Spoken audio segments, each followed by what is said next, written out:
আপনারা ওই বক্তৃতা বিশ্বাস করেন? আমি তো সবচাইতে ভয় পাই মহান সৃষ্টিকর্তাকে দেখে।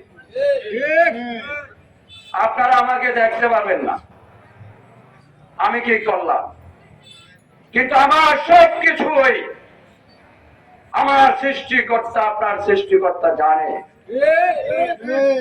আমি আপনাদের কাছে ভাবে করেছি, মহান সৃষ্টিকর্তা সব জানে। তাই শুনেন নাই খালি মোশাররফ মোশাররফ কিছুদিন আগে?